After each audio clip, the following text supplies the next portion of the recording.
Peringatan, animasi ini dibuat dengan tujuan sharing pengalaman pribadi sang pengirim cerita. Dimohon untuk menghargai cerita tanpa menyudutkan beberapa pihak. Selamat menikmati. What's up bro? Ikan hiu makan ikan. Selamat siang kawan-kawan. Eits, yang nonton malam-malam, selamat malam juga deh. Kenalin, gue Naila. Biasa dipanggil Nailo, boleh dipanggil Naila juga. Jadi berdirinya saya di sini, saya ingin menceritakan sedikit kisah saya yang berjudul Jodoh Ada di Mana-Mana. Cikitiu. Yuk, gue ajak menyelami masa lalu. Jadi pada zaman dahulu kala, ketika gue kelas 8 SMP, gue bertemu dengan seorang warga negara Uganda. Maksudnya Indonesia. Bernama Raga, alias calon suami. Amin. Tapi bohong. Tapi please aminin ya guys. Jujur, gue sempet ngekerasin Raga. Tapi karena beda sekolah, gue cuman lihat dia sekali doang. Yep, kita ini beda sekolah, tapi hati gue buat dia. Sampai ketika gue naik kelas 9 dan pergaulan gue udah mulai meluas. Gue ketemulah dengan dia. Pada saat itu, gue ketemu di dekat sekolah gitu. Gue canggung banget dan gak berani buat natap dia.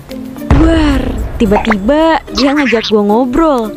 Dia nanya, "Lo temennya Tasya kan?" FYI, Tasya ini pacarnya Asep. Nah, Asep ini temennya si Raga. Dan kebetulan gue juga akrab sama si Asep. Nah, terus gue jawab dong, "Kok lu bisa tahu? Padahal gue udah tahu kalau yang cerita tentang gue tuh si Asep." Shut up, sembah sujud deh buat Asep. Akhirnya percakapan kami pun berlanjut sampai akhirnya kami balik ke rumah masing-masing. Pas nyampe rumah, gue tiduran nih di sofa sambil main handphone.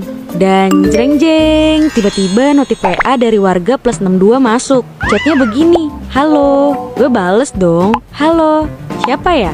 Padahal mah udah tahu pasti ini si Raga. Tapi namanya cewek, gue harus main rapi, gak boleh gerasak-gerusuk. Akhirnya dia jawab, "Ini Raga." Setelah itu kita sering nih komunikasi intens, PDKT dan berakhir jadian. Berkat Asep, gue bisa jadian sama si Raga. Selama kami jadian, kalau pulang sekolah ketemuan dulu, muter-muter ngabisin bensin, berburu kancil, mencari berlian di piramida. Pokoknya seru deh. Kalau seharian sama dia tuh bener-bener asik banget. Ibaratnya kisah cinta gue kalau dikontenin jadi vlogger papan atas. Dia juga sering ke rumah gue. Dari ngobrolin keseharian di sekolah sampai saling curhat gimana ngeselinnya guru-guru killer kita. Sampai akhirnya malam itu tiba. Gak ada angin, gak ada hujan. Dia minta foto gue. Gue sih gak apa-apa, namanya juga pacar. Tapi jujur agak kaget aja sih. Soalnya nih dia jarang-jarang minta foto gue. Gue nanya lah, "Tumben minta foto?" Karena itu mendadak banget. Dan sumpah waktu itu tuh gue habis bersihin memori. Jadi otomatis foto-foto gue udah kehapus semua. Maklum HP butut, memorinya kecil. Kalau ditanya, emang gak ada foto? Ada sih, cuman foto aib doang. Terus dia jawab nih, mau di-post katanya. Gue kaget dong. Dan firasat gue gak enak. Entah kenapa kayak ada rasa ragu di situ. Tapi ternyata firasat gue bener. Mantan dia tuh ngechat lagi. Dan dia sengaja mau post foto gue biar mantannya tahu kalau dia udah punya pacar. Tapi karena waktu itu gue gak tahu, jadi gue gak send foto ke dia. Keesokan harinya, si Raga tiba-tiba cari masalah nih. Sampai akhirnya kami memutuskan untuk putus. Sedih banget deh. Ya gue sebenarnya nggak gamon sih, alias gagal move on. Cuman karena kenangannya itu loh. Bener-bener deh. Jadi susah banget ngelupain dia. Dan hari-hari gue dipenuhin dengan gamon.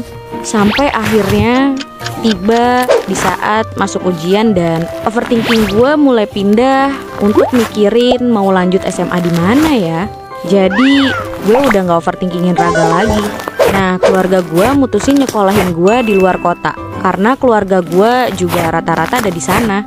Karena libur panjang setelah ujian, gue sama si Raga gak pernah ketemu. Bener-bener gak pernah ketemu. Mungkin kurang lebih gue udah gak ketemu 3 atau 4 bulan deh. Dan karena itu gue udah gak mikirin dia lagi. Keren banget kan gue. Tibalah saatnya gue daftarin diri di SMA yang jaraknya jauh banget dari orang tua gue.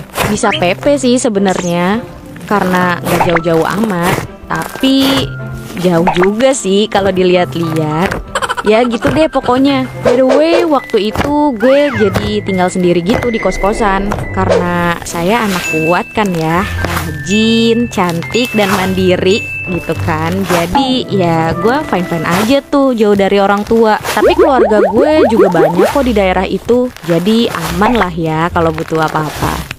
Udah skip. Kita jangan ngomongin tentang keluarga gue. Well, sebulan berlalu setelah gue diterima menjadi siswa baru. Hari itu pas jam istirahat gue ke kantin, dan kagetnya gue bertemu dengan si Raga. Gila ini dunia sesempit ini apa gue yang salah lihat? Gue berusaha tenang ya kan, karena kaget aja gitu. Kenapa ada manusia dengan wajah mirip banget sama Raga? Ini bener-bener 101% Raga banget. Tapi di situ dia gak lihat gue. Untuk memastikan, gue pergi deketin dia dengan pura-pura cuci tangan, karena kebetulan kursi yang dia dudukin di kantin tuh deket banget sama wastafel. Dan dia manggil nama gue dong.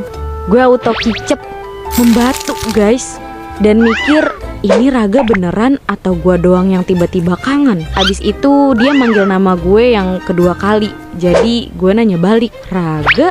Dia jawab lah, iye, siapa lagi? Di situ gue salting gak karuan. Tapi gue juga bingung kenapa dia sekolah di sini, karena tempat kami dulu jauh banget dari sini.